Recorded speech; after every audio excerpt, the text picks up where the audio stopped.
The Chiefs continue to excel in close games. Sunday's win was their 15th straight one-score victory, an all-time record. It was also their 10th win by 7 points or fewer this season, tying the most in a single season. Lastly, their point margin of plus 56 ranks 6th in the AFC and 11th in the NFL. Did you get all that? Here's Adam Schefter on Kansas City.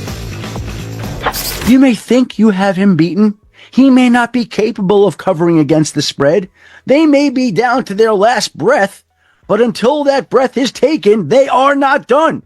They are the champs. They have won 2 straight Super Bowls. They have won 9 straight division titles. They are in first place in the AFC, currently holding the number 1 seed with a 12-1 record. Yeah, they're vulnerable. Yes, you can beat them, but somebody still has to go do it. True. With that being said, Mad Dog, do you have concerns over all their close wins? Well, first off, you guys were laughing at me last year. Looks even better now. He's the best quarterback I've ever seen. The guy's unbelievable. Who was laughing at you? Brady, how could you put him up there past Brady? And making up narrative. Nobody was laughing at you about Patrick Mahomes. Really? That is a lie. Stevie was picking up Otto Graham Unitas for crying out loud. Really? You were laughing at me. All of you were laughing at me. Try to run with that. I will run, and I do think there's an issue. That luck's going to run out one of these days. That luck's going to run out. They hit the upright against the Chargers. They were fortunate against Carolina. They had a block kick against Denver, which won the game. Goodell got on the phone and made the call switch against the Raiders the day after Thanksgiving. I mean, you have no. I have no conscience. No scruples. None. One of these days they're going to lose a game. This is getting to be ridiculous. I'm chiefed out, so to speak. And I'm going to bet. That's the fairest thing that you said. They're going to get a loss here eventually. They're going to lose the game. You can't win every game 21-20 with a last-second 48-yard field goal. The luck will run out for Kansas City. All right. He's fatigued by them, Jeff. Yeah, Chiefs fatigue. This is every fan right now. This is every analyst and every fan is exactly what Doggy said. He's just upset because they don't lose.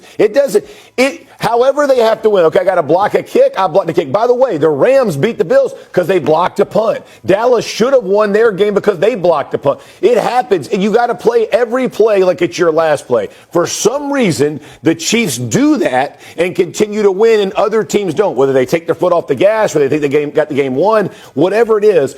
But this is just Chiefs fatigue. Are they vulnerable? Every team in the NFL can lose. So to act like they can't lose, I'm not saying that. But the reality is they find ways to win, and they continually find ways to win, which is abnormal. That is not typical of NFL teams. So to act like it's luck, it is not luck.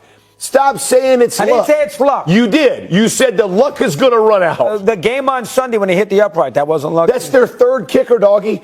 How is it lucky that they're on their third kicker? That's not lucky. Did you see it? It hit the upright. The ball bounced the wrong way. I mean, it should have bounced They finished the job. They're clutch. Golly. He called it. He called backboard. And it hits and goes through. I mean, that's what it is, you know. What a lucky kick. Oh, you are...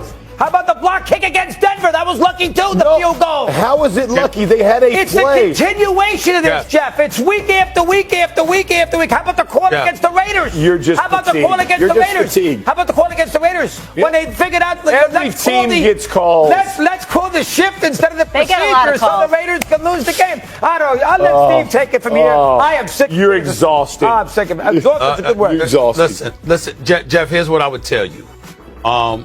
I'm a roll with Doggy on this one, but not for the reasons that he articulated. 10 games by 1 score they've won this season. Patrick Mahomes, 7 game-winning drives. So a lot of times people are thinking that it comes down to Patrick Mahomes and somehow, some way, eventually it's going to catch up to them. I'm not ready to say it's going to catch up to them because of Patrick Mahomes. I'm going to reverse it, Jeff. I'm going to say to you, it might catch up to the Chiefs because their defense isn't as formidable as it was earlier in the season. They can't get to the passer. You're not applying pressure. There are teams that believe they can score on you now. So let's reverse it for a second. Let's say, for example, you're Patrick Mahomes and he sits up there and he's doing what he has to do and he puts you in a position to win. But now he's on the sideline because somebody else got the ball. See, before we would look at the Chiefs defense led by Spagnuolo and we said, you know something? this defense is big time. And guess what? They can shut you down. But if there's a question mark in that regard, and let's say, for example, it's Josh Allen that has the ball now. You know, the Chiefs got the lead, but it's under 2 minutes left. And Josh Allen's the one with the ball in his hands. It ain't about some defense trying to stop Patrick Mahomes. It's about Patrick Mahomes having already done his job, but now it's somebody else's turn, and the defense has to come up with the plays in order to neutralize you and shut you down. That's what I think we're not thinking enough about with the Chiefs. We continuously go to Patrick Mahomes because we always assume the ball's going to be in his hands when it really, really counts. But there may come a time when it's in somebody else's hands. Chiefs might have the lead, but it's in somebody else's hands. And what's that defense going to do? Again, they can do it. They're not horrible by any stretch of the imagination.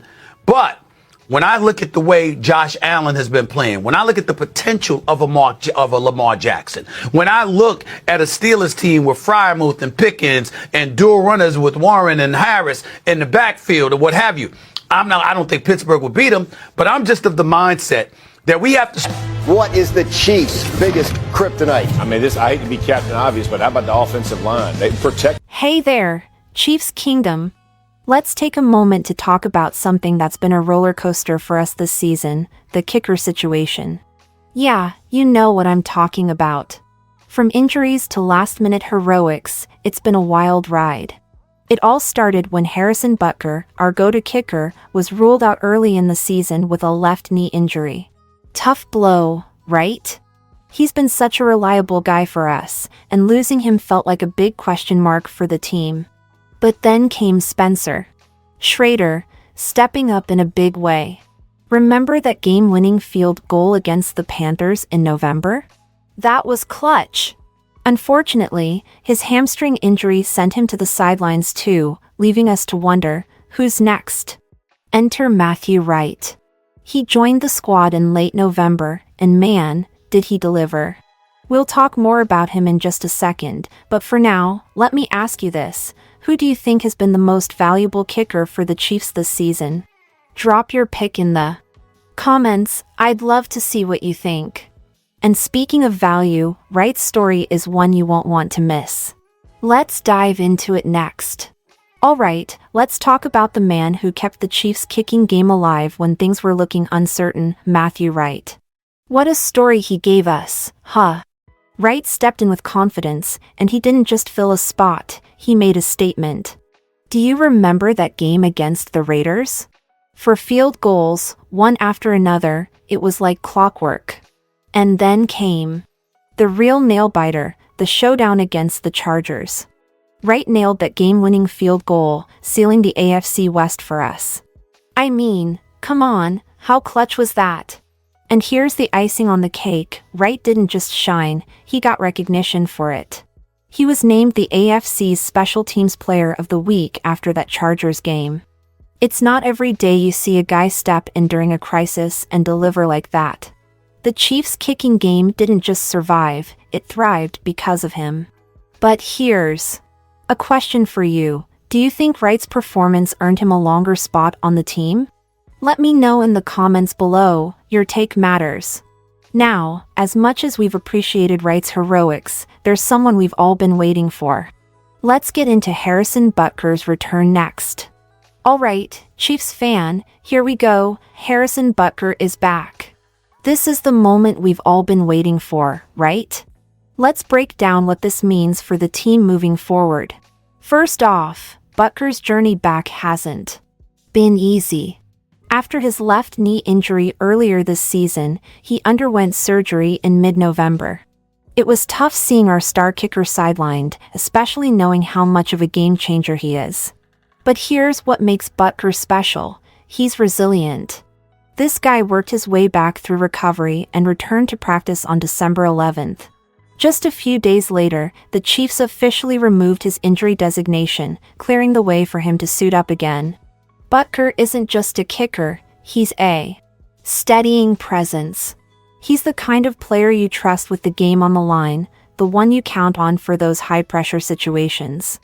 His return doesn't just boost the kicking game, it boosts the entire team's confidence. And let's be honest, as fans, it's reassuring to know we've got him back just in time for the crucial stretch of the season. So here's the real question. What's your favorite Butker moment? Was it a clutch playoff kick? A regular season game winner? Hit the comments and share your thoughts. I can't wait to see what you pick. Now, with Butker back and the team gearing up, what does this mean for the rest of the season? Let's look ahead to what's next.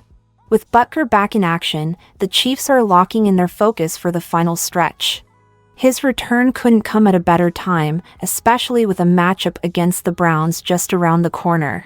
Having a reliable kicker like Butker is a game changer. It's not just about making kicks, it's about the confidence he brings to every phase of the game. Think about it, in those tight playoff games, when every point matters, having a kicker you trust is priceless. Matthew Wright gave us some incredible moments, no doubt, but Butker's experience and consistency are what set him apart. He's been here before, and he knows how to handle the pressure. So, here's something for you. How do you think Butker's return will impact our playoff run? Are you feeling more confident about the Chiefs' chances?